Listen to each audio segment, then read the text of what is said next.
داتا صاحب فرماتے ہیں پرانی امتیں قیامت کے دن جب نبی پاک کی امت کا اعزاز دیکھیں گی تو کہیں گی یا اللہ ان کے کو رنگ گورے ہیں، کیوں ان کو اتنی شانیں، اور ہم نے اتنے 100 سال عبادت کی، ہمارا وہی مقام۔ تو رب کریم فرمائے گا چلو آؤ ایک تجربہ کر لیتے ہیں۔ تو بندے کہیں گے مولا کر لو۔ تو رب کریم فرمائے گا محبوب علیہ السلام کی امت کے اولیاء بھی آئیں گے، پرانی امتیں بھی آئیں گی۔ تو رب کریم فرمائے گا پرانی امتوں سے کہ یہ دوزخ جل رہا ہے، اس میں چھلانگے لگا دو، چلو لگاؤ چھلانگے۔ تو کہیں گے یا اللہ بات تو تیری ٹھیک ہے پر دوزخ بھی تو ہے نا، اب تو دوزخ میں ہی چھلانگ لگوا رہا ہے۔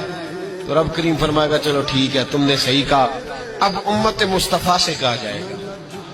اور داتا صاحب کہتے ہیں امت مصطفیٰ سے بھی امت کے اولیاء سے، یعنی داتا علی اجمیری سے، یعنی غوث پاک جیلانی سے، یعنی خواجہ اجمیر سے، یعنی حضرت ہند الولی سے، یعنی حضرت بہاؤالحق نقشبند بخاری سے، اولیاء سے کہا جائے گا۔ رب کریم فرمائے گا مجھ سے پیار کرتے ہو؟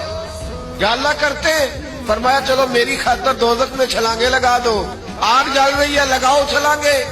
جب وہ لوگ چھلانگ لگا کے اندر جائیں گے نا، تو جس طرح حضرت ابراہیم گئے تو آگ میں تھے پر اندر گئے تھے تو گلزار بنی ہوئی تھی، جب اندر جائیں گے تو گلزار ہوگی، ٹھنڈی ہوگی، جنت ہوگی۔ نظر کچھ آ رہا تھا، اندر گئے تو کچھ۔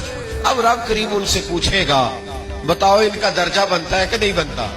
اس کا مطلب ہے بہترین رزلٹ اسے ملتا ہے جو رب کریم کی رضا پہ راضی ہو جاتا ہے۔